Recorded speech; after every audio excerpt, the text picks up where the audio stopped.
Hello there, everyone, and welcome back to Radiant Moon Tarot. My name is Victoria. Today we are talking about the new moon solar eclipse in the sign of Libra. This is happening on the 2nd of October of 2024, and this will be an eclipse happening at 10 degrees of Libra, so it does have an association with Capricorn, and we do have some Saturn aspects here as well with this eclipse, but we'll talk about those. So what we're going to do is we're going to talk about the overall collective energy for this eclipse, and then we will pull cards for your individual sign. Make sure that you do watch your sun, moon, and rising sign. It's going to be important to get the big picture, but I'll put timestamps down below, and I will be posting this video in both the long form with all the signs timestamped down below, and I will also be posting it just cut up individually just for yours. So if you want to just see everything all in one place, I'll put the link to the big long video down below. Sometimes the shorter ones just helps you find it a little bit better.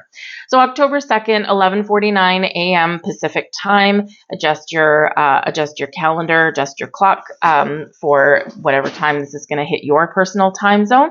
And this is the 10th degree of Libra. So it does have associations with Capricorn energy, and we do right now have Pluto in Capricorn. So we'll talk about that one in a minute. This Libran eclipse is the last one we're going to have until 2033. Of course, we're going to have other eclipses, but not in Libra. So this is a very important eclipse to wrap things up, and which is a little bit contradictory because new moon eclipses, solar eclipses, are about new beginnings, a fresh start, making moves, right? But this one does have a link to the past. It's a south node eclipse. It has a link to our past lives, but also it's karmic. It also has links to past eclipses, especially the Libran eclipse, the solar eclipse that we had in the fall of 2023, so exactly a year ago. This can be where there's been something going on internally or externally, especially with relationships, where something has been playing out over the course of a year. And you might be making a very, very important decision at this time. Do we fix? Do we heal something? Do I want to move forward with this? Do I want this to blossom and grow, or am I done? Right? Some of you could be having breakups and shakeups at this time. And it can come about what seems to some people like being like quite suddenly, but for you, it might not actually be quite sudden. It may have been brewing for some time. So look back to the solar eclipse in Libra we had last year at this time and see what was going on. What have you been doing for the last year, and what is wrapping up now? Or of course, what are you breaking away from? Eclipses, of course, do bring sudden changes. They do bring surprises. They bring fated events. They bring the unexpected, and they can certainly bring endings and beginnings. And of course, we're in eclipse season. We've had our lunar eclipse already, September 17th. I'll put that video down below as well in case you haven't seen it. But that was in Pisces, and it was very intense, very emotional. And you're probably still feeling the energy, the after effects of that, right? And eclipse energy does last for about 6 months or so, can sometimes last a little bit longer if it's a bigger theme in your life, and sometimes things can last a little bit shorter, just depends what you've got going on. But this solar eclipse is like a new moon on steroids, so it is very strong, very powerful energy. So we do want to think about what we are leaving behind, or what we're willing to change, or what has to change so that we can restore balance and harmony in our lives. This eclipse does bring about Libran themes. And of course, Libra is ruled by Venus. So love and romance and the things that make us feel good. Venus energy brings us new beginnings. It can bring blossoming abundance in our lives. And it can also be where we do take pleasure in things, right? But Libra energy is relationship based. And so this is an eclipse where you're going to be looking at all the relationships in your life. The relationship you have with yourself, with your pets, with your family, with your friends, with your romantic partners, and also relationships from your past. Eclipses can bring things out of the woodwork, and they can bring things from your past. So you could have a friend pop in out of the blue. I've had three that people that I haven't seen or talked to since I was probably about like 13 years old, a very long time ago. And all of a sudden they're popping up out of the woodwork. I'm like, hey, how's it going? Right. So, it's very interesting what can come back into your life. Now, of course, yes, it can also bring about old romantic partners and things like that as well. But of course, it can sometimes be a second chance because maybe you missed an opportunity previously or the timing wasn't right or something. It can also be if someone's coming back in your life that maybe it's for that final closure that you need so you can finally break free once and for all and move forward and get on with your life, right? But it can bring second chances, right? So we can have some interesting things going on. Expect the unexpected when we've got eclipses, but change and transformation is the order of the day.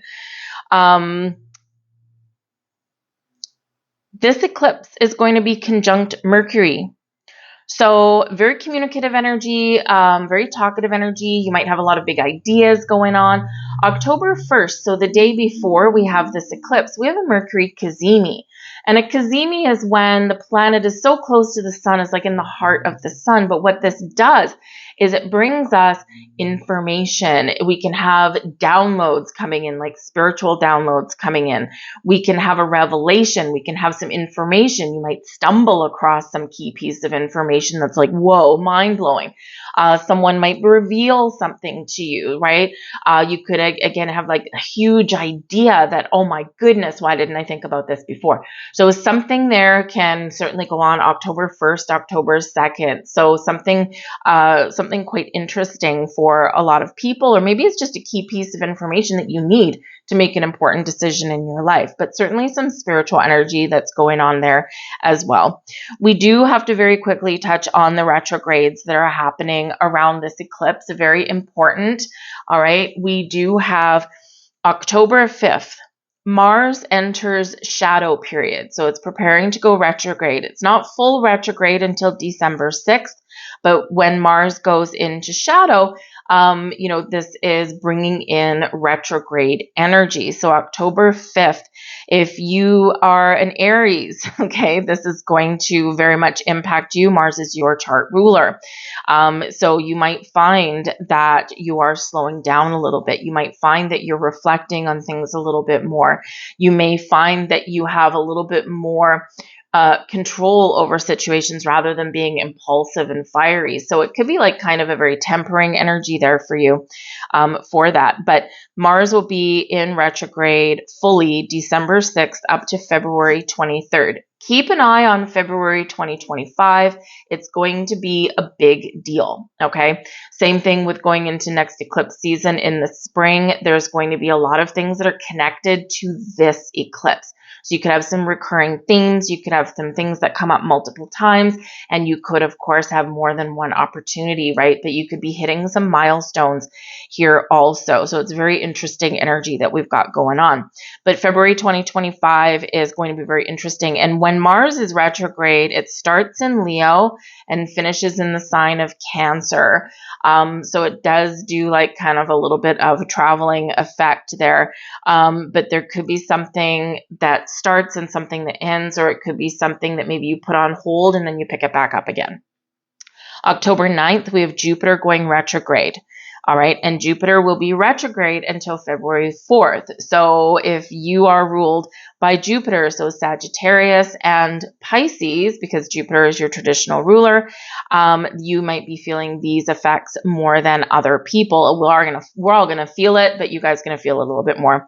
And so right up until February 4th, you might feel that instead of expanding, you're restricting. You might feel that something that is kind of been moving forward quite steadily kind of all of a sudden slows down a little bit.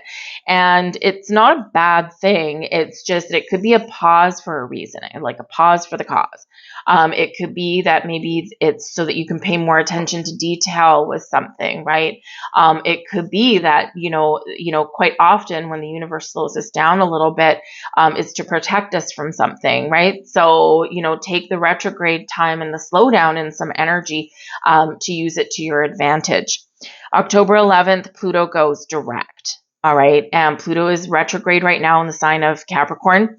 It's at the anaretic degree, 29th degree, now or never. You know, you might be feeling some pressure to get something done. So Pluto has been retrograde for a while. We've been in reflection. A lot of Pluto goes down into the underworld, goes to the shadow and brings something to the light.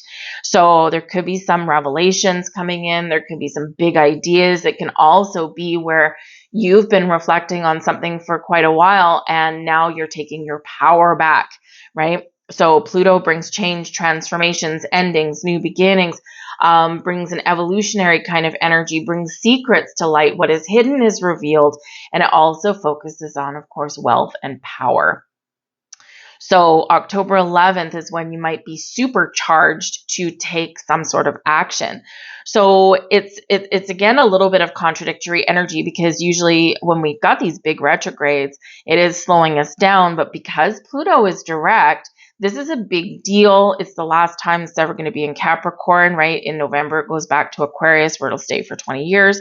And so this can be, a time when instead of we're being calm and reflective, we're bursting forward and bursting free. So big breakthrough kind of moment for us all. So we've got a lot of contradictory energy going on. So, stay grounded, find your balance, right, Libra? It's going to be important to connect with nature. Venus, right, can go outside. Just try and find a little bit of space each day just for yourself, right? So that we can navigate this energy that we've got going on, with crazy things going on in the skies. But we will get through it. But very important time, collectively and individually, of change and transformation in our lives. So we're now going to pull some cards for each individual sign. Your sign is linked down below. If you do enjoy my content, do enjoy the video, please do quickly give it a like there. I truly appreciate that. It does help my video get seen, and it lets me know that you resonate with the readings as well. So check out your timestamps. If this is your shorter form version, then we're just going to get right into your sign right now. Thank you guys for watching. Hello there, Gemini. Welcome to your solar eclipse in Libra reading. So this could be fun for you guys. It's happening in your 5th house, and this is filled with romance and love, pleasure, joy, fun. In this house, very creative kind of energy. So you could be feeling a little bit more creative at this time, or this can be where your creativity is paying off and something can be coming to fruition for you guys. You could certainly have love flowing around you at this time there as well. You can have new love coming into your life, and talking to new people, making new connections, all of these fun things. But you may also be trying something new. So if there's something that you're interested in and something that, maybe kind of catches your attention for some reason, and you're like, that would be really fun, I want to try that. This might be the perfect supportive energy for you to do that, because the 5th house does have to do with your creativity, your hobbies, your interests, right? And something that captures your attention. So, I was watching, I don't even know how they came on my news page or whatever it was, but glass blowing videos or glass making videos. And I'm like, dang, that would actually be super fun. I would love to do that. So it could be something that just comes across your path just accidentally, and you're like, that looks like it might be interesting. So, certainly keep an open mind for some fun things. But yes, very much love and romance and friendships and the people you hang out with, new people coming into your life, and of course, letting go of people that don't bring you any pleasure and joy and fun anymore. Maybe they're just a drain, because the 5th house can also bring drama, right? And so if you're like, I don't want no more drama in my life, you could be making some very important changes about people in your world. We have confidence coming out here for you.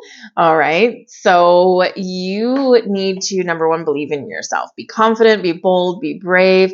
You might feel a burst of confidence for something. And, sometimes, our confidence comes and goes sometimes, depending on what situation we find ourselves in. So this can be where, because we do have a potential for new love or improved relationship connections of all kinds in our world at this time, this could be where you get a boost of confidence to walk across the room and ask somebody out on a date. This can be where you get a boost of confidence here to really express your feelings to somebody in your life and tell them how you're feeling, what you want. It's because this is your self-expression comes out here as well. You might get a boost of confidence to try something that you've never done before and get out of your comfort zone. All right. But you could also be brimming with confidence, and the universe is very supporting you to make any changes or let some things go, right? Because love and romance, right? That the universe is very supportive, giving you that confidence boost that you need to do the things that are difficult to do. We also have here for you the Tower. You're the first one to get that. I knew someone was going to. We've got the Three of Swords. Okay. And we have the Queen of Cups. All right. Some of you are letting something go. Okay. First and foremost, Three of Swords, breakup card, divorce card. There's a flavor of healing behind it as well. So, when we do get the Three of Swords, this can be a broken heart, sadness, disappointment, and loss. But with the Queen of Cups following on the heels of that, it can be that something is broken anyway, and in order to heal, you've got to let it go. This can also be where you've been carrying some hurts, right? And the Queen of Cups is bringing in calm and peace and healing energy to finally let go of something that you've been clinging on to. And this opens the doors for something new. The Tower does bring sudden, unexpected change in events.